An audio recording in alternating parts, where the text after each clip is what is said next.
ஸ்ரீரங்கத்திலேருந்து திருக்கோட்டியூர் போகிறார், திரும்புகிறார். ஒன்றும் இல்லை, இந்த ஓம் நமோ நாராயணையா சர்வதர்மான் பரித்தேஜவோ கொடுத்துட மாட்டேங்கிறார். கடைசியில் 18ஆம் தடவை கொடுத்தவர் அவரை ஜாகிரதைப்படுத்துகிறார். நான் 18 தடவை நடக்க வச்சேன்னா இன்னொருத்தன் உங்ககிட்ட வந்து கேட்டான், 20 தடவையாவது நீர் நடக்க வைக்கணும். சரின்னு தலையாட்டுவிட்டார். அவர் வீட்டுக்கு போய் சேரல, அதுக்குள்ளே அங்கே இருக்கிற மொத்த பேரையும் கூட்டார். வாங்கோ உட்காருங்கோ, இந்தாங்கோ உங்களுக்கு அர்த்தம் கொடுக்குறேன்னு கொடுத்தார். ஆச்சாரியன் கோவப்பட்டு அங்கேருந்து வந்தார். இப்படி போய் செஞ்சுட்டீரே, என் வார்த்தையை மீறினா உமக்கு நரகம் தான் கிடைக்கும் தெரியும். என் ஒருத்தன் நரகத்துக்கு போனாலும் இத்தனை பேர் மோட்சத்துக்கு போவாள் இல்லை, அதுக்காகத்தான் கொடுத்தேன்னால் அவள் அப்படிப்பட்டவருக்கே அவ்வளவுதான்ச்சே. நமக்கு அப்படிலாம் சட்டுன்னு வந்துடாது, ஆசை வந்துடும். மோட்சத்துக்கு போகணுங்கிற ஆசை வந்திருக்கும். அது பலதுனால வரலாம், ஞானத்தினால வரலாம், இல்லை நம்ம சுற்றி இருக்கிறவா நம்மளை படுத்தின பாட்டுனாலேயும் மோட்சத்துக்கு ஆசை வரும்.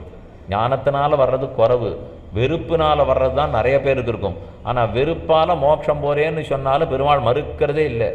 நீ எதுனால வேணா வா. அவர் மட்டும் நம்ம ஆச்சாரியர்களைப் போல நன்கு கற்று வைராகியம் வளர்ந்து ஓஹோங்கிற அனுஷ்டானத்தோடு படிப்படியாக முன்றேன்றி வைகுந்தத்தை கேட்டான்னு எத்தனை பேர் வருவா? 4 பேர் கூட அவருக்கு தேரமாட்டார்கள். அப்போ எத்தனை பேர் யார் வருவா? நம் மாட்டம் வெறுப்படைஞ்சு இனிமே அடுத்த பிறகு வேண்டாம், இந்த சத்தத்தோடு போகிறவன் தான் நிறைய இருக்கும். ஆனால் அவர் வேண்டான்னு சொல்கிறதே இல்லையே.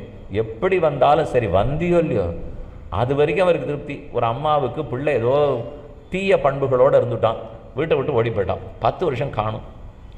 அதுக்கப்புறம் வாழ்க்கையில் ரொம்ப பட்டு இனிமேல் அம்மா விட்டு நம்ம இருக்கவே கூடாதுங்கிறதுக்காக எல்லாத்தையும் ஒழிச்சு விட்டு திரும்பி அம்மாட்ட வந்துட்டான். அவள் வந்த உடனே நீ எங்கே போயிருந்தே, என்ன ஆச்சு, எதனால் வந்தே, எங்கிட்ட இருக்கிற பிரியத்தினாலையும் மதிப்பினாலையும் வந்தியா, இல்லை மற்ற பேரிடத்தில் ஏற்பட்ட வெறுப்பினால் வந்தியாலாம் கேட்கவே மாட்டா.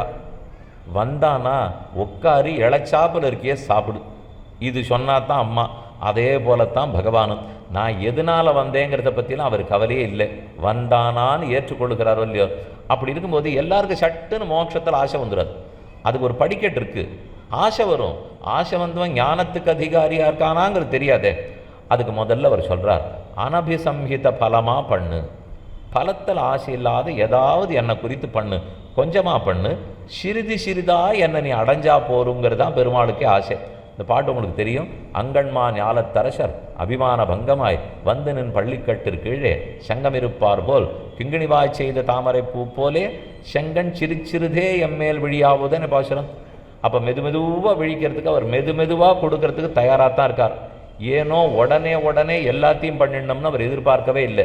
அதில் அவர் சொல்கிறது அனபிசம்ஹித பலம், பலத்தில் விருப்பமில்லாத எதையும் செய், குறைச்சலாக கூட செய், தானே அது உனக்கு நல்ல காரியத்தை கைகூட்டி கொடுக்கும்னு சொல்லுகிறார்.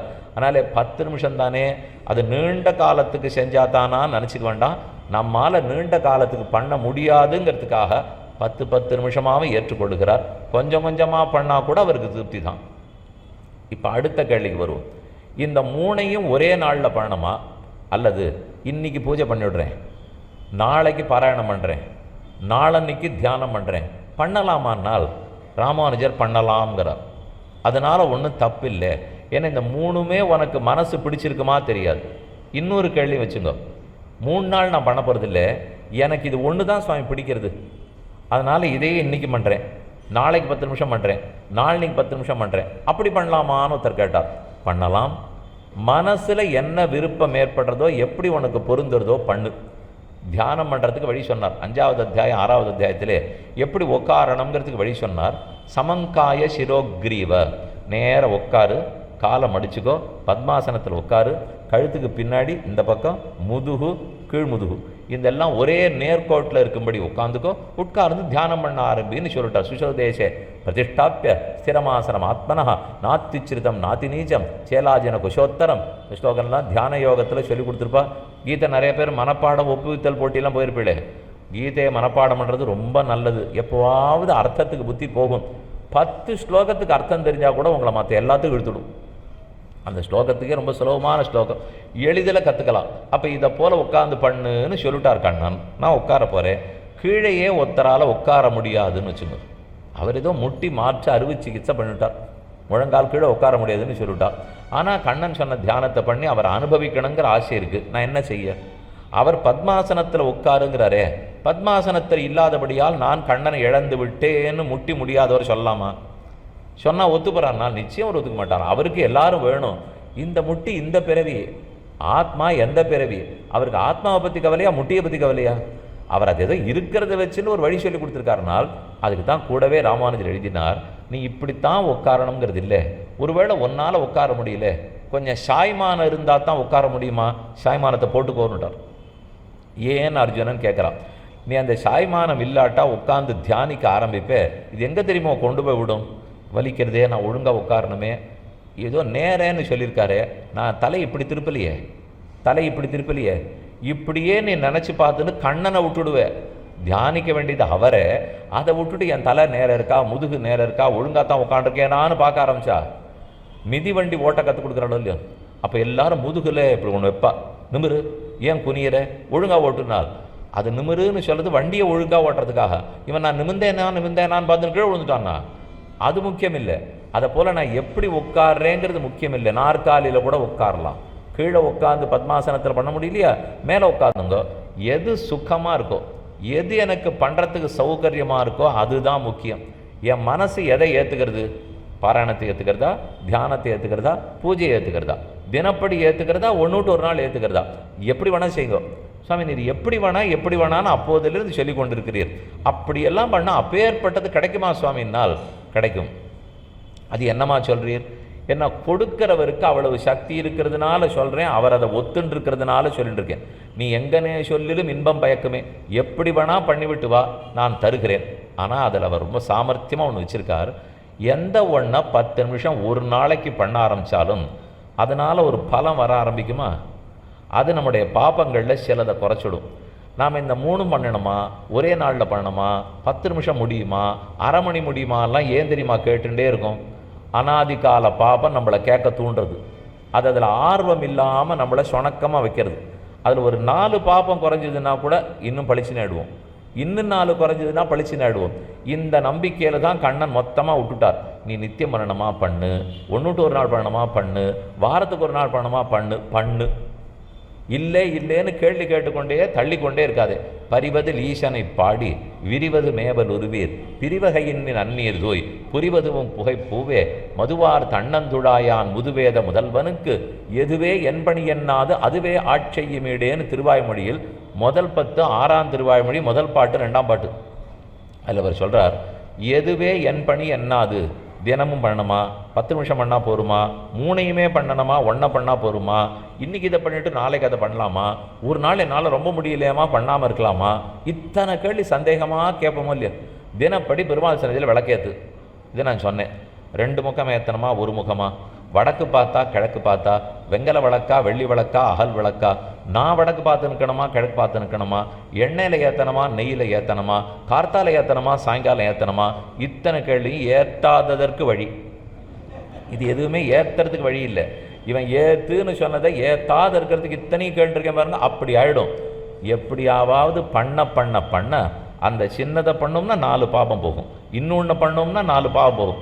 போக போக நானே எந்த கேள்வியும் கேட்காம 3ஐயும் பண்ண ஆரம்பிச்சுடுவேன், தினமும் பண்ண ஆரம்பிச்சுடுவேன், 10 நிமிஷத்தை தாண்டியும் பண்ண ஆரம்பிப்பேன். அதுக்கு அது வழிவகுக்கிறதுக்கு ஒரு படிக்கட்டு கட்ட வேண்டாமா? வந்துட்டா தானே பார்த்துன்னு கூட போகிறோம். ஒரு வேகம் வர வரைக்கும் இரும்பு காந்தத்துக்கிட்டக்க இரும்பை நம்ம தான் எடுத்துன்னு போகணும். அதனுடைய வட்டத்துக்குள்ளே வர்ற வரைக்கும் நம்ம தள்ளணும். காந்தத்தினுடைய வட்டத்துக்குள்ளே இரும்பு படுத்துனா நம்ம இழுத்த கூட வராது. அதுக்கப்புறம் காந்தம் தம்பக்கம் இழுத்துடும். அதை போல் இந்த கேள்வியெல்லாம் எப்போ வரும்னா ஆரம்பிக்காத வரை வரும். ஆரம்பித்த பிற்பாடு ஒவ்வொன்றா அவரே இழுத்து கொள்ளுகிறார். அதனால் 10 நிமிஷத்தில் 1 நாளா 2 நாளான்னு கவலை இல்லை, சுகமாக முடிஞ்சத்தை செய்யலாம். இது ராமானுஜர் ஸ்ரீபாஷ்யத்தில் சொல்கிறார், ஏகாகிரதா அதிரிக்த தேசகால விசேஷாஸ்ரவணாத் ஏகாகிரதா அனுகூலோயோ தேசா. மனதை ஒருநிலைப்படுத்துவதற்கு எந்த தேசம் பொருத்தமாக இருக்குமோ, எந்த காலம் பொருத்தமாக இருக்குமோ நீயே பண்ணிக்கோன்னுட்டார். கார்த்தால 6 மணிக்குத்தான் தியானம் பண்ணணும் அப்படின்னு அவர் சொல்லவே இல்லையே. உன் மனசு நன்னா பொருந்தி சாயங்காலம் 6 மணிக்கு பண்ண வருதா, பண்ணிக்கோ. நம்ம திருப்பி கேட்போம், சாயங்காலம் பண்ணதெல்லாம் பலிக்குமா சுவாமினால்? பலிக்காதுன்னு வரும். பலிக்காதுன்னா பண்ண சொன்னீர் என்னால் பலிக்காது. நீ கார்த்தாலைக்கு வரணும், ஆனால் நேர கார்த்தாலைக்கு வானா நீ வரமாட்ட. சாயங்காலம் பண்ணினா அதுக்கு ஒரு சின்ன பலம் கிடைக்கும் இல்லையா, அதை வச்சுன்னு உன்னை கார்த்தாலைக்கு கூட்டின்னு வந்துடுவேன். கார்த்தால நீ வெறும் தியானம் மட்டும் பண்ணியானா அதனால ஒரு பலன் கிடைக்கும் இல்லையா, அதை வச்சுன்னு பாராயணத்துக்கு கூட்டின்னு போடுவோம். பாராயணம் பண்ணியானா ஒரு பலன் கிடைக்கும் இல்லையா, அதை வச்சுட்டு பூஜைக்கு கூட்டின்னு போடுவா.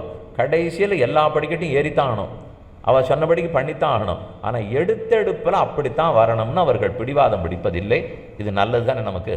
நம்ம போகிற போக்கில் விட்டுட்டு இந்த மாதிரி பண்ணுன்னு சொல்லி அப்புறம் தன்னிடத்தில் கூட்டுக்கிறாரா?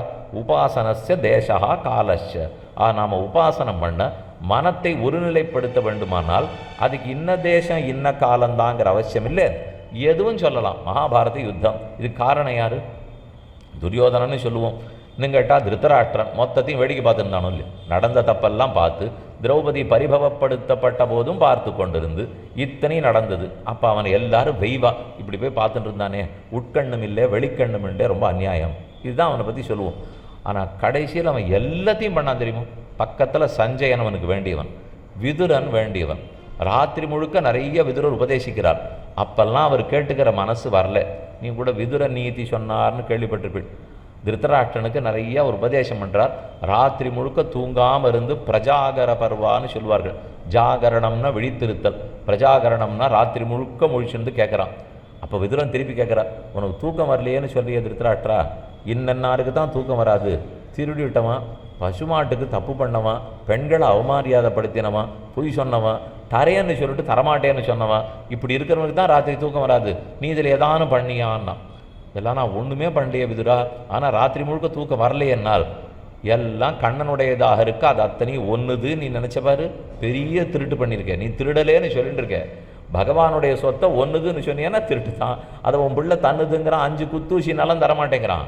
அதை ஆமாம் நீ பார்த்துருந்தியானா பெரிய திருட்டு தான் அவர் சொல்லி பார்த்தார்.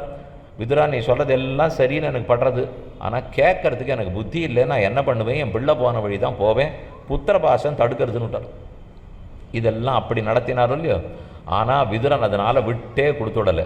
யுத்தம் முடிஞ்சு போச்சு. அதுக்கப்புறம் விதுரன் ரொம்ப நாள் தீர்த்த யாத்திரை போயிட்டார். அந்த ஊர்லேயே இல்லை.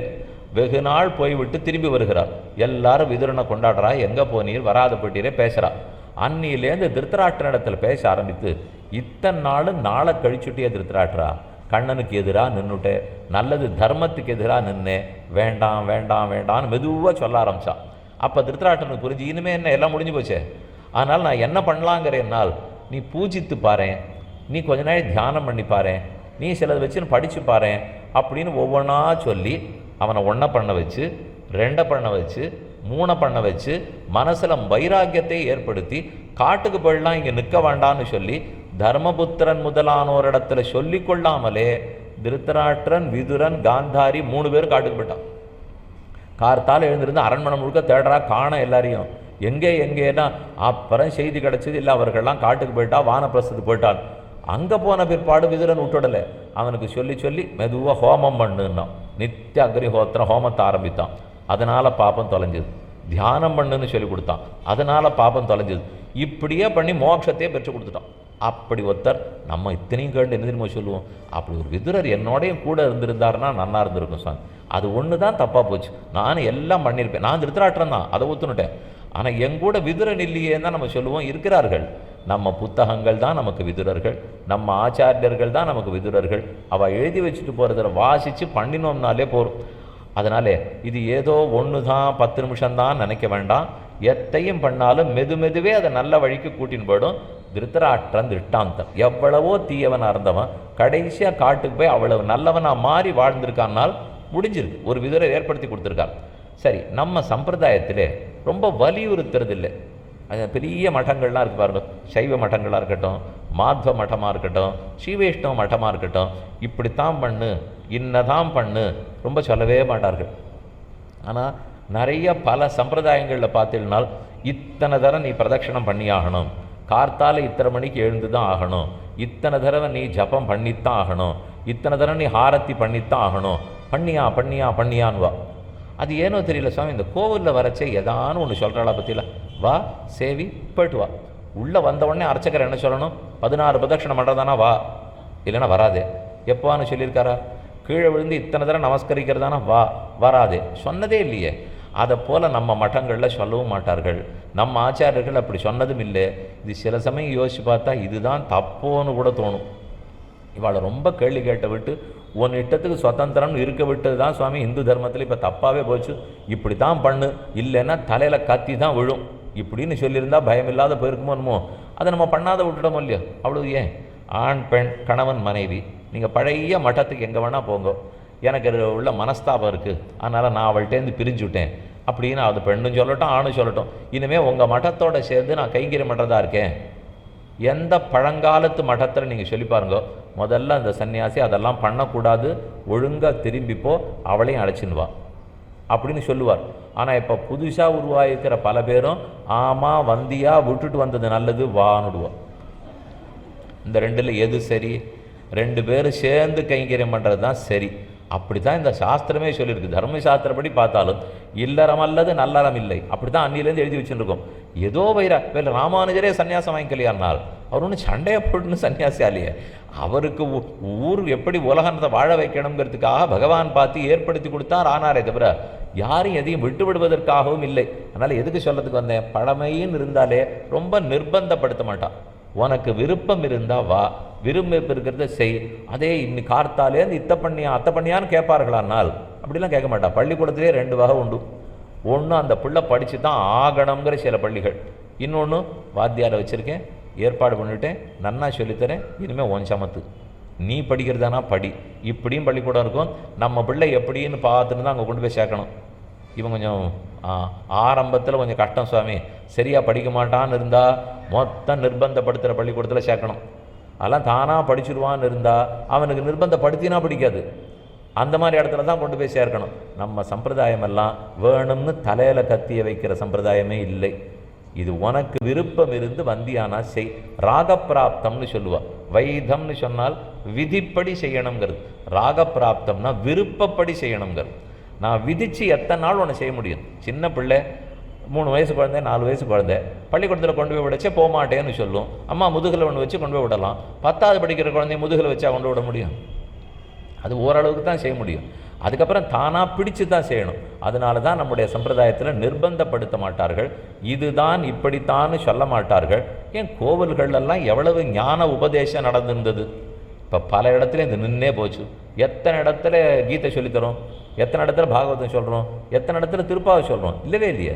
கோவிலுக்கு வந்தால் பிரதட்சணம் பண்ணுறோம். இந்த கூட்டத்துக்கு இப்போ அங்கங்கே கோவிலுக்கு வர்ற கூட்டத்துக்கு உட்காத்தி வச்சு சொல்லணும்னு சொன்னால் கோவிச்சுன்னுடுவா எல்லாரும். நீர் வேறு குறுக்கு வந்து உபன்யாசம் வேண்டியதுன்னா பிரதட்சணம் பண்ணுறவா என்ன பண்ணுறதுன்னுவா. ஆனால் பல இடங்கள்லையும் பல மதங்கள்லையும் பார்த்தா கோவில்கள் தான் ஞான பிரச்சார கேந்திரங்கள். அங்கே தான் திரும்ப திரும்ப தினப்படி எடுத்து சொல்லியிருக்கா. இந்த இதோட ஒன்று சேர்த்து போட்டிருக்கணும். தியானம் போட்டிருக்கு, பாராயணம் போட்டிருக்கு, பூஜை போட்டிருக்கோம் இல்லையோ, ஸ்ரவணம்னு ஒன்று சேர்த்துருக்கணும். பகவானை பற்றி தினப்படி கேட்டல். நம்ம கேட்குறதே இல்லை. கேட்கலைன்னா மனசு முழுக்க அழுக்கு மூட்டினிடும். கொஞ்சம் நேரமாவது. ஏன்னா பிரகலாத நடத்துகிற ஹிரண்யகசிபு கேட்குறான், என்ன நீ என்ன தெரிஞ்சுன்னு வந்தே பாடசாலைக்கு போனீங்கன்னா, ஸ்ரவணம் கீர்த்தனம் விஷ்ணு ஸ்மரணம் பாதசேவனம் அர்ச்சனம் வந்தனம் தாஸ்யம் சக்கியம் ஆத்ம நிவேதனம் இதுபும்சார்பிதா விஷ்ணோ பக்திச்சேன் நவலக்ஷணான்னு பாகவதத்தை ஸ்லோகம். அவன் முதல்ல சொல்கிறது தினப்படி கேட்பேங்கிறான். கேட்க கேட்கத்தான் மனசுக்குள்ளே பெருமாள் எழுந்துருள் இருப்பார். எல்லா ஆச்சாரியர்களுமே கேட்டு கேட்டே வந்தவர்கள். ஸ்ருதினாலே காதால் கேட்டு வந்தது தானே. வேதத்தை ஸ்ருதின்னு சொல்கிறோம். சிரவணம் பண்ணி வந்ததுனால தான் அது ஸ்ருதி. ஆகவே கேட்டலையும் சேர்த்து வைத்துக் கொள்ளுங்கள். கேட்டுத்தான் ஆகணும்னு சொல்ல மாட்டார்கள். ஆசைப்பட்டு கேட்கறதுக்கு வரணும். நான் விருப்பப்பட்டு கேட்க வந்துட்டேன்னா தானே பிடித்து கொள்ள போகிறது. அது பதில் பார்த்தோம். அதனால் எதனால் நிர்பந்தப்படுத்துறது இல்லைன்னால் அவன் ஆனந்தத்துக்காக பண்ண போகிறோம். அதுக்கு நான் ஏன் நிர்பந்தப்படுத்தணும்? நீ யாரு? நீ அவனுக்கு பரதந்திரன். பகவானுடைய ஆனந்தத்துக்காகத்தான் நீ பண்ணுறேன்னு தெரிஞ்சுனுட்டால் அதுக்கப்புறம் நானாக சொல்லணும். ஒரு குழந்தையை பெற்றவளிடத்தில் ஆறானு பாட்டி வந்து, நீ தான் இந்த குழந்தையை பார்த்துக்கணும் தெரியுமோ, நீ தான் பால் கொடுக்கணும் தெரியுமோ, நீ தான் அதுக்கு சொக்கா போட்டு விடணும் தெரியுமோ, நீ தான் பள்ளிக்கூடத்தில் சேர்க்கணும் தெரியுமோன்னு சொல்லிட்டு பலன்னா எந்த பெண்ணுக்கு அந்த மாதிரி சொன்னதா தெரியல. குழந்தைங்கிறத பெத்தாச்சுன்னா தான் தான் பண்ணணுங்கிறது தன்னடையே தெரியும். ஆனால் தன் குழந்தைன்னு அவளுக்கு புரியணும். அது புரிஞ்சுட்டா செய்து விடுவாள். அதே போல் நமக்கும் பகவானுக்கு நான் தாசங்கிறது தெரிஞ்சு போச்சுனால், அதனால தான் நம்ம ஆச்சாரியர்கள்லாம் அதை தெரிய வைக்கிறதான் முக்கியமாக பண்ணுவாளே தவிர மேற்கொண்டு நீ என்ன பண்ணுங்கிறத சொல்ல மாட்டார்கள். அது தெரிஞ்சுனுட்டா தானே பண்ண வந்துடுவாங்கிறது தான் அவன் நினைப்பு. எல்லா இடத்துலையும் எழுதப்பட்டிருக்கு தினப்படி என்ன பண்ணணுங்கிறது ஆன்மீகத்தில் இருக்குது. ஆனால் ஏன் பண்ண வரமாட்டேங்கிறான்? புரிதல் இல்லை. நான் யாருங்கிற புரிதல் இல்லாதனால வரமாட்டேங்கிறான். அது தெரிஞ்சு கொடுத்துனா தானே வருவான்னு சொல்லுகிறார். பரகத அதிசய ஆதானேச்சயா உபாதானத்துவமேவ எஸ்ய ஸ்வரூபம் சசேஷா பரசேஷின்னு ராமானுஜர் சாதிக்கிறார். பெருமானுக்கு ஆனந்தத்தை ஏற்படுத்தக்கூடியது எதுவோ அதை பண்ணுறது தான் நமக்கு விருப்பமாக இருக்கணும். அதுதான் தாசனான நமக்கு. ஒரு விஷயம் பார்ப்போம். பாகவதத்திலே 11வது ஸ்கந்தம், அது 27வது அத்தியாயம், 29வது அத்தியாயம். இந்த ரெண்டுத்திலையும் பூஜை பண்ணுறது எப்படி அப்படிங்கிறத பகவானே சொல்கிறார். உத்தவரும் கண்ணனும் பேசி கொண்டிருக்கிறார்கள். அப்போ என்ன பூஜை பண்ணணும்னு இவர் கேட்குறார். பாகவத தர்மம் எதுன்னு கேட்கிறார். அதுக்கு கண்ணன் பதில் சொல்லச்சே 27வது அத்தியாயத்தில் பூஜையை பற்றி நன்னா சொல்கிறார். எப்படி பூஜை பண்ணணுங்கிறத சொல்லும்போது, என்னுடைய விக்கிரகத்தை முதல்ல வீட்டில் எழுந்துருளை பண்ணிக்கோ. அது 8 விதமான லோகத்தில் பண்ணப்பட்டதாக இருக்கலாம், சிலையில் பண்ணதாக இருக்கலாம், சுண்ணாம்பில் பண்ணதாக இருக்கலாம், மரத்தில் பண்ணதாக இருக்கலாம். இப்படி ஒவ்வொன்றா சொல்லிட்டு போகிறார். இதில் 8 விதத்தில் எப்படியும் பண்ணப்பட்டதாக இருக்கலாம். என்னை மட்டும் இல்லை, என் பரிவாரங்களோடு எழுந்துருளை பண்ணிக்கோங்கிறார். ஆனால் இவர் சொல்கிறது எல்லாத்தையும் நம்மால் முடியுமாங்கிறதையும் பார்க்கணும். அவர் சொல்கிறது அனந்தன், விஷக்சேனன், கருடன், ஸ்ரீதேவி, பூதேவி, நீலாதேவி, இப்படி எல்லா பெருமாளோடையும் உன்னுடைய வீட்டில் எழுந்துருளை பண்ணிக்கோ. அயோத்திக்கு போனீங்கன்னா அநேகமாக ஒவ்வொரு வீட்டிலையுமே ராமர், லக்ஷ்மணர், ஹனுமார், பரதன், லக்ஷ்மணன், சத்ருக்னன் எல்லாரோடையும் சேர்த்து தான் இருப்பாள். இத்தனை பேருக்கு திருமஞ்சனமா, அபிஷேகமா, இத்தனை பேருக்கு பூசாத்தனமா, இத்தனை பேருக்கு ஆடையா, மலைச்சு போய் நின்றுடுவோம். அதனால் எதையுமே வாசிக்கும்போது அது கடைசியாக அடைய வேண்டியது அவர் சொல்லிட்டு இருக்கார். உடனடியாக அது நடந்துடன்னு தேவையில்லை. முதல்ல ஒரு விக்கிரகமாவது எழுந்துருளை பண்ணிக்கணும். அவ்வளோதான் நம்ம வச்சுக்க வேண்டியது. ஏன்னா அதில் சொல்லப்பட்டதுங்கிறது நம்ம போய் சேர வேண்டிய இடத்த சொல்லிட்டார். கிளம்பினா போய் சேர வேண்டிய இடம் வருமா? ஒரு வண்டியில் ஏறுறோம், முன்னாடி பலகை போட்டு கடல், இங்கேருந்து எங்கே போகும்? விழுப்புரம் போகும், திண்டிவனம் போகும். திண்டிவனம் பாண்டிச்சேரியிலிருந்து, புதுச்சேரியிலிருந்து திண்டிவனம்னு போட்டிருந்து ஏறி உட்காந்துட்டேன். உட்காந்த உடனே வண்டி கிளம்பித்து. நான் உடனே ஓட்டுன்னு நிறுத்திட்டேன். பார்க்கச்சே திண்டிவனம்னு போட்டிருந்தீர். ஏன் திண்டிவனம் வரல? ஏன் வரலன்னா 3/4 மணி நேரம் கழிச்சு தான் சுவாமி வரும். நீர் ஏறின உடனே வரும் போட்டிருந்தீரே. பின்ன 3/4 மணி நேரம் கழித்து திண்டிவனம் நீர் போட்டிறான்னா அப்படின்னு போட மாட்டான். திண்டிவனம் தான் போடுவா, விழுப்புரம் தான் போடுவா. ஆனால் ஏறுனா அந்த நேரம் ஆனால் தான் வரும். அதனால் என்னுடைய எல்லா விக்கிரகங்களையும் எழுந்துருளை பண்ணிக்கோன்னு அவர் சொல்லியிருந்தாருனால் உடனே அர்த்தம் பண்ணிக்க வேண்டாம், ஒன்றாவதுன்னு அர்த்தம். அந்த ஒன்றுங்கிறத நம்மளா முடிவு பண்ணணும்னு சொல்லலை, நம்ம ஆச்சாரியர்கள் அதுக்கும் வழி சொல்லி வச்சுருக்கார்கள். அப்போ விக்கிரகத்தை எழுந்துருளை பண்ணிக்கொள் முதல்ல சொன்னது. அதுக்கு அடுத்தது அவசியம் நீராட்டம் பண்ணணுங்கிறார். இப்போ உங்களுக்கு சில விஷயம் சொல்லிவிடுறேன். 10 நிமிஷத்தில் பூஜித்தாகணும். ஏன் பூஜை, என்ன பூஜைங்கிறதெல்லாம் பார்த்துட்டோம். இப்போ 10 நிமிஷத்தில் பூஜைனால் 1/2 மணி பூஜை என்னங்கிறத முதல்ல சொல்லிவிடுறேன். அதுக்கப்புறம் தான் அதை எப்படி சுருக்கி 10 நிமிஷத்துக்கு வரலாங்கிறத தெரிஞ்சுக்க முடியும். ஜீயர் படி திருவாராதன கிரமம்னு ஒன்று இருக்குது. ராமானுஜர் ஒன்று எழுதினார். ஆனால் அதன்படிக்கு ஆராதனம் பூஜையை தினப்படி பண்ணோம்னா 1.5 மணி நேரமாவது ஆகும். இன்னொன்று, பூஜை ஒரு நாளைக்கு ஒரு பூஜை இல்லையா. கார்த்தால அபிகமனம்ங்கிற ஆராதனம், அப்புறம் உபாதானம், அப்புறம் இஜ்யாராதனம், காலையில் ஒரு சின்ன ஆராதனம், அப்புறம் பகல் 11:30-12 மணிக்கு பெரிய ஆராதனம், அப்புறம் சாயங்காலத்தில் ஒரு ஆராதனம். இதெல்லாம் ரொம்ப பெரியவர் ராமானுஜர் எழுதிட்டார். அதன்படிக்கெல்லாம் இப்போ நம்மளால் போக முடியாது. அது கோவிலில் நடக்கும். கோவிலில் 6 கால பூஜை நடக்கிறதுன்னு சொல்ல மாட்டோம்ல. விஸ்வரூபத்திலேருந்து ஆரம்பித்து பகல் 9 மணிக்கு அவர் திருப்பாவை சாத்துமுறை ஆகும், அப்புறம் உச்சிக்காலம் ஆகும், அப்புறம் சாயங்காலம் எழுந்திருப்பார், மாலை இப்போ திருமால்வடை ஆகும், அதுக்கப்புறம் சாயங்காலம் ஆகும், சாயரக்ஷா ஆகும், ராத்திரி அர்ஜாம் ஆகும். இதன்படிக்கு கோவிலில் ஆகமப்படி நடந்துடும். ஆனால் நம்ம வீட்டில் ஆகமப்படி 6 கால பூஜையெல்லாம் செய்ய முடியாது. மட்டத்தில் நடக்கலாம், தேவாலயங்கள் நடக்கலாம். அப்போ நம்ம வீட்டில் ஒரு வேளை பண்ணுறது தான் பெரிய சமாச்சாரம். அது அளவுக்காவது பண்ணணும். அது எவ்வளவு நேரம் ஆகும்னால் ஆரம்பித்ததுலேருந்து இன்னென்ன ஆசனங்கள் சமர்ப்பிக்கணும். பூஜைங்கிறது ஒன்றும் வேற இல்லை. நாம் எப்படி தினப்படி தயாராகிறோமோ அதே போல் அவரும் தினப்படி தயாராகிறார். அவருக்கு சமர்ப்பித்து விட்டு மிச்சத்தை தான் நான் உபயோகப்படுத்தணும். ஏன்னா நான் அவருக்கு தாசன். நான் சாப்பிடணும், நான் வேட்டி உடுத்திக்கணும், நான் பூமாலை சூடிக்கணும், நான் சந்தனம் சமர்ப்பிச்சுக்கணும். இதெல்லாம் எனக்கு வேணும் இல்லையா? ஆனால் அதை நானாக பண்ணிவிட்டேன்னால் அப்போ அவருடைய தாசன்கிறதுக்கு சம்பந்தம் இல்லாத போயிடும். அதனால் அவருக்கு பூஜை பண்ணி, அவருக்கு ஆடை சமர்ப்பித்து, அவருக்கு அணிகலன் சமர்ப்பித்து, அவருக்கு பூச்சூடி, அவருக்கு நைவேத்தியம் சமர்ப்பித்து, அது அத்தனையும் நான் பெற்றுக்கொண்டால் அப்போ நான் தாசன்கிறது நிறைவேறும். அப்போ தான் நான் ஆசைப்பட்டது அவர் கொடுக்க போகிறார். நானாக எங்கேயோ போய் வாங்கினேன்னால் அந்த பொருளை படைச்சதுன்னா, உனக்கு பணம் கொடுத்தது நான், சம்பாதிக்கிறது வேண்டிய உடலை கொடுத்தது நான், இத்தனையும் நான் கொடுத்துருக்கிறச்சே எனக்கு சமர்ப்பிக்காமல் நீ பண்ணியானால் அப்போ அது ஆகாதுங்கிறதுனால தான் தொகம்புஞ்சதே பாப்பாக ஏபச்சந்தி ஆத்ம காரணாத்துன்னு கண்ணனை கீதையில் சொல்கிறார். ஆகவே பெருமானுடைய திருமேனியை எழுந்துருளை பண்ணிக்கணும். சின்ன விக்கிரகமாக இருந்தாலும் சரி, சால கிராம விக்கிரகமாக இருந்தாலும் சரி. ஆனால் சில பேருக்கு தோணும், சால கிராமம்னு விட்டால் கை காலு மூக்கு நாக்கெல்லாம் இல்லையே சுவாமி, அதனால் எங்களுக்கு அவ்வளோவா பழக்கம் இருக்க மாட்டேங்கிறது. இருக்கிறதுலே எளிய பூஜை சால கிராம பூஜை. அதுக்கு தான் எந்த நிர்பந்தமும் கிடையாது. எளிதில் பண்ணலாம், என்றைக்கும் பண்ணலாம். அதில் இப்படி பண்ணணுமா அப்படின்னு என்னென்ன ஆசனங்கள்னு சொல்கிறேன். அவர் தயாராகணும், கார்த்தால் எழுந்திருக்கணும். எழுந்திருந்த பிற்பாடு ஒரு இடத்துல அமரணும். அமர்ந்த பிற்பாடு பல் தேய்க்கணும். பல் தேய்த்த பிற்பாடு நீராடணும். அதற்கப்புறம் அலங்காரம் பண்ணிக்கணும். அதுக்கப்புறம் நான் பாசுரங்கள் அனுசந்தானம்லாம் பண்ணணும். பண்ணப்பட்டிருக்கிற தளிகை பிரசாதத்தை அவர் முன்னாடி கொண்டு போய் வச்சு நைவேத்தியம் பண்ணணும். அதுக்கப்புறம் பாசுரங்களை சொல்லி சாத்துவனம் பண்ணணும். அர்க்கியம் பாத்தியம் ஆச்சமனியம் தூபம் தீபம் முதலானவர்கள்லாம் சமர்ப்பிக்கணும். இத்தோடு முடிஞ்சு போடும். சாத்துவனம் பண்ணும் இன்னும் ஒரு நூற்றாண்டிலும் பல்லாண்டுன்னு சொன்னேன்னா முடிஞ்சு போடும். இதை இப்படியே பண்ணுவதற்கு 1 மணி நேரம் ஆகலாம், 1.5 மணி நேரம் ஆகலாம். பழக்கம் காரணம். எனக்கு அது எவ்வளோ வேகமாக பண்ண வருதுங்கிறது காரணம். தனியாக பண்ணுறேன்னா, கணவன் மனைவி சேர்ந்து பண்ணுறேன்னா, குழந்தைகளோடு சேர்ந்து பண்ணுறேன்னா இன்னும் நேரம் குறையும். ஒருத்தரே தளிகையும் பண்ணிட்டு அவரே பூ தொடுத்து அவரே மேடையை தொடச்சி அவரே கோலம் போட்டு விளக்கேற்றி விளக்கையும் அவரே தொடச்சின்னு வந்து வச்சு அவரே ஆராதனமும் பண்ணி திருமஞ்சனம் பண்ணி எல்லாம் பண்ணோம்னால் நேரம்தாகும். ஒத்தர் பண்ணிட்டு இருந்தால் நேரமாகும். இல்லை, தொடச்சி கோலம் போட்டு விளக்கேற்றி பண்ணதெல்லாம் மனைவி பண்ணிவிட்டா, சமையலும் மனைவி பண்ணிட்டு வந்து வச்சுட்டா, சந்தனமும் அரைச்சி வச்சாச்சு, புஷ்பத்தெல்லாம் தொடுத்து வச்சா எடுத்து, அதே அபிஷேகம் பண்ணி மந்திரங்களை சொல்லி பண்ண வேண்டியதை ஆண் பண்ணார். அதுக்கு வேண்டிய சாமகிரியெல்லாம் வாழ்ந்து வர்றது குழந்தைகள் போய் வாழ்ந்து வந்துட்டா. இப்படின்னு சேர்ந்து பண்ணோம்னா இன்னும் சுலபம். தினப்படி எப்படி சுவாமி சேர்ந்து பண்ண முடியும்? அவாவா கார்த்தால 7 மணிக்கு நம்ம கிளம்புறதுக்குள்ளே போருன்னு இருக்குது. சேர்ந்து முடியுமான்னு வாரத்துக்கு ஒரு நாள் சேர்ந்து பண்ணி பார்ப்போம். அது சனிக்கிழமையோ ஞாயிற்றுக்கிழமையோ அன்னைக்காவது மூவரும் கூடித்தான் பண்ணணும்னு பார்க்கலாமே. என்னது அந்த பங்கு கொண்டு செய்யறதுங்கிறது வந்தாலே குடும்பத்துக்கு ஒரு பயன் வந்துடும். நம்ம குடும்பத்துக்குன்னு ஒரு லட்சியம் இருந்தால் ஒற்றுமை இருக்கும். ஒரு லட்சியம்னு வச்சுக்காம என்னமோ 3 பேர் சேர்ந்து வாழ்ந்துட்டு இருக்கோம்னால் அப்போ அந்த ஒற்றுமை, அதுக்கு இருக்கிற ஒரு பிணைப்பு, பாசம் வராது.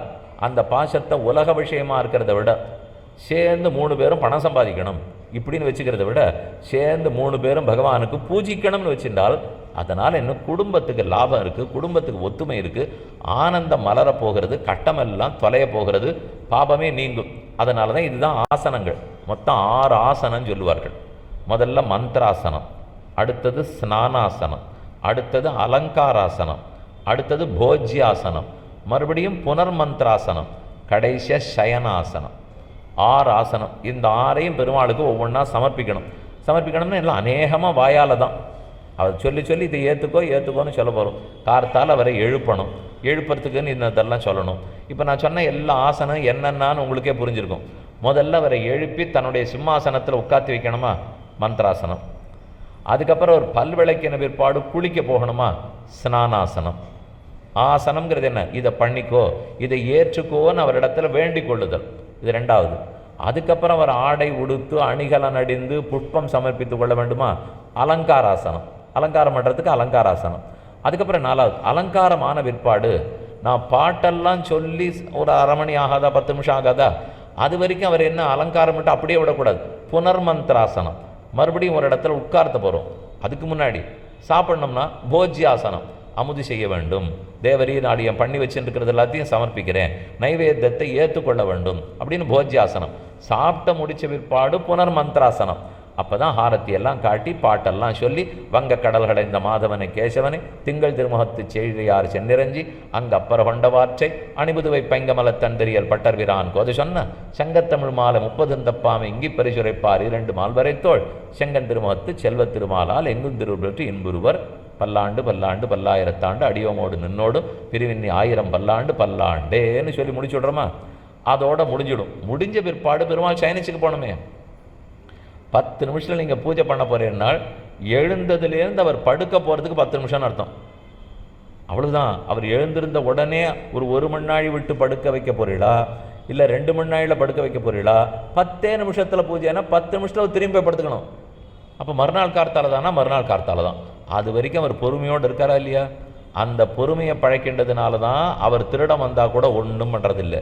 நாம் தப்பு பண்ணால் கூட ஒன்றும் நடவடிக்கை எடுக்கிறது இல்லை. இல்லைன்னா அவர் என்ன 10 நிமிஷம் என்ன திரும்ப படுக்க வைக்கிறேன்னு கேட்டார்னா கேட்கலையே, பொறுமையாக தானே இருக்கிறார். அந்த பொறுமை எல்லா இடத்துலையும் காட்ட ஆரம்பிச்சுடுறார். இது பண்ணணும். இப்போ நான் சொன்ன இந்த 6 ஆசனத்தின்படி பண்ணணும்னால் கண்டிப்பாக 1 மணி நேரம் ஆகும். 1 மணி நேரம் இல்லாமல் இந்த ஆராதனத்தை பூஜையை பண்ணிட முடியாது. அப்போ கிளம்ப போகிற அவசரத்தில் இவ்வளவும் பண்ண முடியாது இல்லையா? அதுக்கு ஒன்று செய்யுங்களேன். யாரெல்லாம் முதல்ல சொல்லிட்டேன், யாரால் முடியுமோ அடியன் தடுக்கவே இல்லை. பேச்சு முடியாதவர்களை பற்றி குறைச்சிட வேண்டாம்.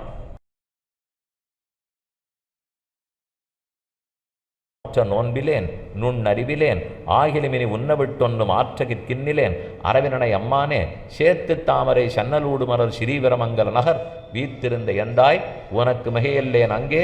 நான் ரொம்ப நீச்சன், இப்பேற்பட்டம் வந்ததுக்கு நான் என்ன பாக்கியம் பண்ணியிருக்கேன் அப்படின்னு சொல்லி சரணாகதி. தினப்படி குளிக்கிறச்சேவே கங்கா தீர்த்தம் நம்ம மேலே விழுந்து புனிதமாக்குறதுங்கிற எண்ணத்தோடு செய்யணும். பெருமாளுக்கு தீர்த்தம் பூரித்து வட்டில் கிண்ணியில் வைக்கும்போதே காவேரி விரஜா தீர்த்தம் தான் இந்த வட்டில் கிண்ணியில் வந்திருக்குன்னு நினச்சிக்கணுமா. நிறைய விஷயம் மானசம். விழுந்து நமஸ்கரிக்கிறதுங்கிறது காய்கம், வாயால் பாசுரங்களை சொல்கிறதுங்கிறது வாச்சிக்கம், மனசால் நினைக்கிற பாருங்க. அப்பேற்பட்டவனுக்கு நான் பண்ணுறேனே இது ஏற்குமா? தாசன் இல்லையா, ரொம்ப நீச்சன் இல்லையா? இல்லை என்னை புனிதப்படுத்துறதுக்கு கங்கை நீரே என் வீட்டுக்கு வரணும். நம்ம குளிக்கிறது குழாய் நீரில் தான் இருக்கும், அடியன் மறுக்கவில்லை. ஆனால் கங்கையே வந்து என்னை புனிதப்படுத்துறதுங்கிற நினைவு, பாதி விஷயத்தை நினைவிலேயே பெருமாள் நிறைவேற்றி கொடுத்துட்றார். ஆனால் அந்த நினைவில் உண்மை இருக்கணும். நினைக்கணுங்கிறதுக்காக நினச்சி அவரை ஏமாத்தணுங்கிறதுக்காக நினைக்கிறது இல்லை. இது 2வது ஆசனம். அடுத்தது அவருக்கு ஸ்நானாசனம். அதுதான் இப்போ முடியல. அலங்காரம் ஏதோ ஒரு பூ, மற்ற பூவெல்லாம் வேண்டாம் சுவாமி, ஒரு முழம் 50 ரூபாங்கிறான், நீர் ஏதோ ஒரு பூங்கிறீ, 2 முழம் வாங்கிட்டு வந்துட முடியுமா? நம்ம வச்சுன்னு போகிறோம் இல்லையா, அப்போ மட்டும் 2 முழம் 100 ரூபா தானே. அதை வச்சுன்னு போகிறத அவர்கிட்ட சமர்ப்பிச்சுட்டு எடுத்து நம்ம தலையில் வச்சுருக்கலாம். அப்படியே அலுவலகத்துக்கு போகிற வேகத்திலே வழியில் பூவை வாங்கிட்டு அப்படியே தலையில் வச்சுன்னு போகக்கூடாது. அந்த கொஞ்சம் மெனக்கெட்டு நாள் சாயங்காலம் வாங்கி அதை திரும்ப கொண்டு வந்து நம்ம பெருமாளுக்கு சாத்திட்டு அதை மறுநாள் கார்த்தால வச்சுன்னு போனோம்னா இந்த நேரம் நம்ம கொடுக்குறோமாங்க தான் அவர் வைக்கிற பரீட்சை. 10 நிமிஷம் முக்கியமே இல்லை. இதை நீ பண்ணியா, நீ தயார் நிலையில் இருந்தியா, தளிகையை பண்ணும்போது பார்த்து பண்ணியா, இல்லை இன்றைக்கி பழம் போகிறோம், இன்றைக்கி ஏதோ எங்கிட்ட இருக்கிறது திராட்சையை வச்சுட்றேன், முந்திரி பருப்பு வச்சுட்றேன், பாதாம் பருப்பு வச்சுட்றேன்னு வச்சுட்றோமா? இல்லை பிரசாதமாவது பண்ணுவோம், ஒரு பருப்பாவது பண்ணுவோம், ஒரு கரியமுதாவது பண்ணுவோம். பண்ணத்தை நான் கொண்டு போய் வைக்கணும், அதை வாங்கி கொண்டு போய் வச்சிடக்கூடாது. இப்போல்லாம் கிருஷ்ண ஜெயந்தி வந்ததுன்னா வெளியிலேருந்து பண்ணி கொடுத்துட்றோம். அது நிறையா பக்ஷணம் இருக்குது, மைசூர் பாகு, தேங்காய் பர்பி, அது இது அல்வா என்னென்ன உண்டோ ரொம்ப நன்னா பண்ணி கொண்டுறா. நம்ம பண்ணுறதை விட அது நன்னா கூட இருக்கும். அதை பற்றி கவலைப்படாதீங்க. நம்ம சுமாராக பண்ணால் கூட அது நாம் பண்ணதாக இருக்கணும். கொடுக்கப்பட்ட கையும் காலும் அவனது, அவர் கொடுத்ததை திரும்ப அவருக்கு சமர்ப்பிக்கணும். இதை பற்றி ஒரு சரித்திரம் சொல்லுவா. பிரதிவாதி பயங்கரம் அண்ணன்னு ஒரு சுவாமி எழுதிருந்தார். அவர் பெருமாளுக்கு ஆகாச கங்கையிலேருந்து திருமலை திருப்பதி ஆகாச கங்கையிலேருந்து தீர்த்தம் உணர்ந்தார். வந்து தினப்படி பரிமளம் சேர்ப்பறான். பரிமளம்னா அதுக்கு பச்சை கற்பூரம், ஏலக்காய், இதை போல் இருக்கிறதெல்லாம் சேர்ப்பார்கள். சேர்த்து பெருமாளுக்கு சாமி கமகமான வாசனையாக இருக்கும் இல்லையா, வாசன திரவியம் பரிமள திரவியம்னு சொல்லுவாள். சுவாமி மணவாள மாமனிகள் அவருக்கு ஆச்சாரியன். அந்த ஆச்சாரிய வைபவத்தை நினச்சிட்டே அவர் தீர்த்தத்தை தயார் பண்ணார். அன்றைக்கி இந்த பரிமளம்லாம் அவர் சேர்க்கவே இல்லை. குங்குமப்பூ போடலை, பச்சை கற்பூரம் போடலை, ஏலக்காய் போடலை. கொண்டு போய் பெருமாள்கிட்ட கொடுத்துட்டார். அதுக்கப்புறம் வீட்டுக்கு வந்த அப்புறம் அவர் திடீர்னு தோணித்து, ஓ நம்ம போடாமலே கொண்டு போய் கொடுத்துட்டோம், அபச்சாரமாக படுத்தேன்னு திரும்பி ஓடி வந்தார். வந்து விழுந்து சேவிச்சு, அர்ச்சக சுவாமியை தப்பாக படுத்து இதோ பரிமளத்தை கொண்டு வந்திருக்கேன், இந்தார் இதை சேர்த்துக்கும்னால். இல்லையே இன்றைக்கி தான் ரொம்ப வாசனையோடு இருந்தது, நீர் நேர்த்தி கொண்டு முந்தா நாள் கொண்டதை விட இன்றைக்கி வாசனை அப்படி இருந்ததே, பெருமாளும் முகம் ரொம்ப மலர்ந்து இருந்ததேன்னார்.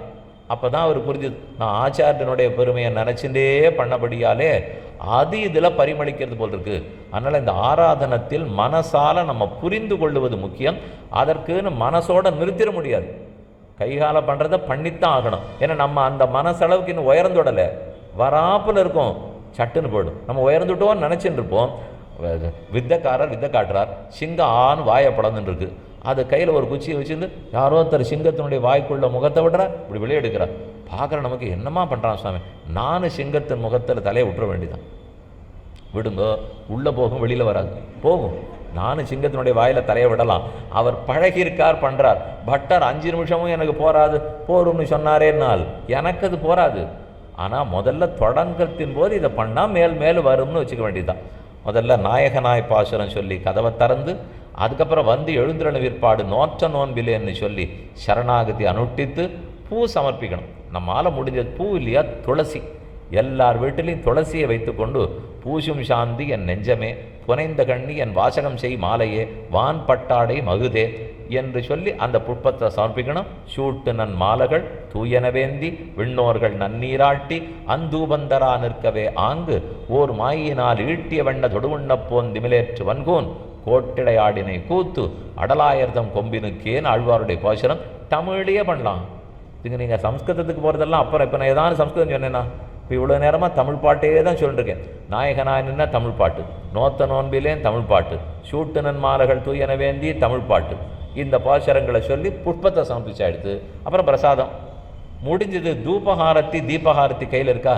ஒரு சின்ன ஏதான ஒரு அகல் விளக்கு இருக்காதா? அதை காட்டுறச்சே வகையால் மணமுண்ணி மாதவனாலும் புகையால் விளக்கால் புதுமலரால் நீரால் திசைதோறும் அவர்கள் செந்நிரஞ்சனின்ன தகையான் சரணன் தமர்கள்கோர் பற்றேன்னு சொல்லி வையம் தகழியா வார்கடலே நெய்யாக வெய்ய திருவன் விளக்காக செய்ய சுடராழியான் அடிக்கே சூட்டினேன் சொல்மாலே இடராழி நீங்குகவே என்ன ஹாரத்தையும் காமிச்சுட்டு பிரசாதத்தை கொண்டு வைத்து ஆண்டாள் ஒரு பாசுரம் பண்ணி திருமாலிருஞ்சோலமலை கள்ளழகருக்கு 100 தடா அக்கார் அடிசில் 100 தடா வெண்ணெய் அப்படின்னு பாட்டில் இருக்குது. ஆனால் ஒரே ஒரு காப்படி வெண்ணெய் கொடுக்கல. அவள் 5 வயசு பெண் குழந்தை சிவல்லிபுத்தூரில் இருக்கிறவ எங்கே சிவல்லிபுத்தூர்லேருந்து திருமாலிருஞ்சோலமலைக்கெல்லாம் போகவே இல்லை. ஆனால் பாட்டிலேயே மொத்தத்தையும் சமர்ப்பித்தாள். நாறு நரும் பொழில் மாலிரும் சோழ நம்பிக்கினான் 100 தடாவில் வெண்ணெய் வாய் நேர்ந்து பராவி வைத்தேன் 100 தடா நிறைந்த அக்கார அடிச்சில் சொன்னேன் ஏறு திருவுடையான் என்று வந்தித்தனையும் கொள்ளுங்களோ. அந்த பெருமாள் இன்னைக்கு வந்து வாங்கி பரா 100 பாத்திரம், பெரிய கங்காளம், 100 அங்காளம் நிறைய வெண்ணெய், 100 அங்காளம் நிறைய அக்கார அடிசில், இத்தனை வாய் நேர்ந்து பராவி வைத்தேன். வாயால் சொன்னேன்னு இருக்கு பாருங்க, பண்ணேன்னு இல்லவே இல்லை, வாய் நேர்ந்து பராவி வைத்தேன். இத்தனையும் அவர் வந்து வாங்கிக்கணும். அழகர் வந்து சாப்பிட்டுட்டு வரோம். சாப்பிட்டுட்டு ஆண்டாள் இவ்வளோலாம் எனக்கு கொடுத்துருக்கிறேன், இதுக்கு பதிலுக்கு உனக்கு என்ன வேணும்னு கேட்பார். எனக்கு ஒன்றும் வேண்டாம், இன்னொரு 100 கங்காளம் சமர்ப்பிப்பேன், நீ சாப்பிடுவேன்னு நான் சொல்லணும். இப்படியே மேலும் மேலும் சொல்லுதுன்னு ஒரு பாசுரம். அந்த பாசுரத்தை ஆண்டாள் அன்னைக்கு பாடிட்டு போனது இருக்கட்டும். அதுக்கப்புறம் பல்லாயிரம் ஆண்டுகள் கழித்து ராமானுஜர் அவதரித்தார். இந்த பாட்டுக்கு அர்த்தத்தை தன் கோட்டியில் உட்காந்து சொல்லி கொண்டிருக்கிறார். அப்போ அவருக்கு தோன்றது, ஆண்டாளுக்கு மனசில் எவ்வளவு ஆசை இருந்தால் பண்ணணும்னு நினச்சிருப்பாள், ஆனால் அவளால் முடிஞ்சிருக்காது, நாம் போய் பண்ணுவோம் அப்படின்னு தான் திருமாலிருஞ்சோலமலைக்கு போனார். 100 தடா அக்கார் அடிச்சில் 100 தடா வெண்ணையை சமர்ப்பித்தார். சமர்ப்பித்தேன்னு சொல்கிறதுக்கு சிவலிபுத்தூருக்கு போனார். ஆண்டாள் விக்கிரக ரூபத்தில் இருந்தவ வெளியில் வந்து வேண்டிய மாலை மரியாதையெல்லாம் ராமானுஜருக்கு கொடுத்து, நம் அண்ணன் ஒரு அண்ணன் தான் தங்க ஆசைப்பட்டதை நிறைவேற்றுவான், நான் சொல்லி வச்சேன், நீர் அதை நிறைவேற்றினீர், அதனால் நம் கோயில் அண்ணரே எனக்கு நின்னிலேருந்து நீர் பிராதா கோதாகிரஜன்னு ஒரு திருநாமம். அப்போ பாடினத்துக்கு இத்தனை ஏற்றமானால் என்னைக்கோ ஒரு நாள் நடக்கும். நம்ம உள்ளத்தில் அன்போட தூய்மையோட செந்திரிஞ்சோம்னால் பத்திரம் புஷ்பம் பலம் தோயம் யோமே பக்தியா பிரயச்சதி ததகம் பக்தி பகிர்தம் அஷ்னாமி பிரயதாத்மனா. அது இலையாக இருக்கட்டும், பழமாக இருக்கட்டும், தீர்த்தமாக இருக்கட்டும், ஏதோ ஒரு துளசி புஷ்பமாக இருக்கட்டும், அத்தனையும் ஏற்றுக்கொள்ளுகிறார். அதனால் பிரசாதத்தை கொண்டு போய் வைக்கணும். தினப்படி பிரசாதம், சூப்பம், தயிர். சூப்பங்கிறது பருப்பு, என்ன பண்ண சாதம் பிரசாதம் இல்லை இன்றைக்கி நம்ம நிறையா பண்ணியிருக்கோம்னா எல்லாத்தையும் கொண்டு போய் வைங்க.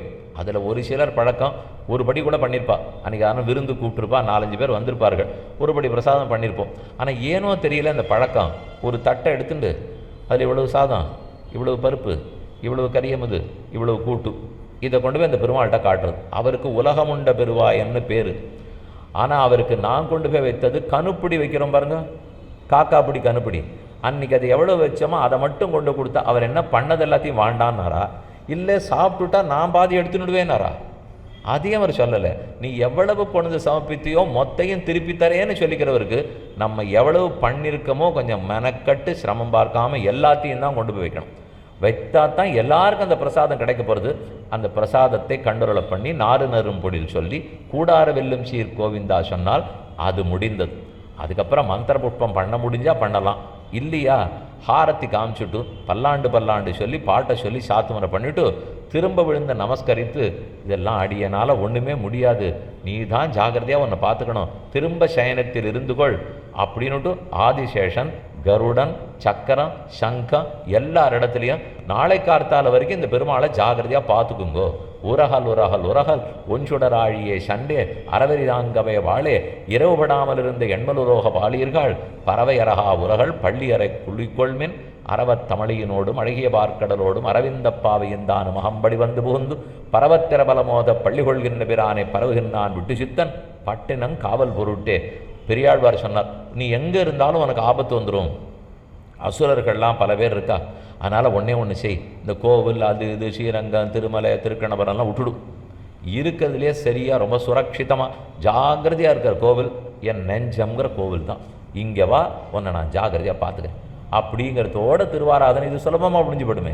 இந்த 5-6 பாட்டு சொல்கிறதுக்கு எவ்வளோ நேரம் போகிறது, பண்ணி வச்ச தளிகையை கொண்டு வைக்கிறதுக்கு எவ்வளோ நேரம், ஹாரத்தி காமிச்சு சாத்துமுறை பண்ணுறதுக்கு எவ்வளோ நேரம், இப்போ இதே பண்ணிட்டு இருக்கலாமான்னால் இதை நீங்கள் பண்ண தொடங்க ஞாயிற்றுக்கிழமை தோறும் திருமஞ்சனத்தோடு பண்ணலாம்.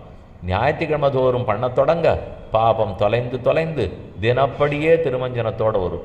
தினப்படி திருமஞ்சனத்தோட பூசையோடு நிற்காமல் தியானத்தோடையும் வரும், தியானத்தோடு நிற்காமல் காண்ட பாராயணத்தோடையும் வரும். இன்னைக்கு பூசைன்னா என்னன்னு சுருக்கமாக பார்த்துருக்கோம். மேலே சொல்ல வேண்டிய பாராயணம் என்ன, எப்படி தியானம் பண்ணலாம், தியானத்தினுடைய விதிமுறைகள் என்ன, அப்பேற்பட்ட தியானம் பதஞ்சலி யோகம் சொன்னதெல்லாம் நம்ம பண்ண வேண்டாம், எளிய முறையில் பண்ண முடியும். அதை ஆச்சாரியர்கள் எப்படி சொல்லியிருக்காருங்கிறதெல்லாம் நாளையும் நாளை மறுநாளும் விண்ணப்பம் பண்ணுகிறேன். நாளை மாலை 6:30 மணிக்கு உபன்யாசம், அவசியம் எல்லோரும் வரணும்னு பிரார்த்திச்சுக்கிறேன். இன்றைக்கி வந்துட்டு இன்னும் கொஞ்சம் பேர் உட்காரத்துக்கு இடம் இருக்குது. ஆனால் நாளைக்கு வரும்போது இன்றைக்கி என்னெல்லாம் நீங்கள் கேட்டீங்களோ உங்களுக்கு வேண்டி வாழ்கிட்ட சொல்லி நீங்களே சொல்லி நாளைக்கு வரும்போது அடுத்ததை கேட்கறதுக்கு தயாராக கூட்டி கொண்டு வர வேண்டும்னு பிரார்த்திக்கிறேன். ஸ்ரீமதி ரம்யஜா மாது முனீந்திராய மகாத்மனே ஸ்ரீரங்க வாசனே பூயாத்து நித்யஸ்ரீ நித்தியமங்கலம்.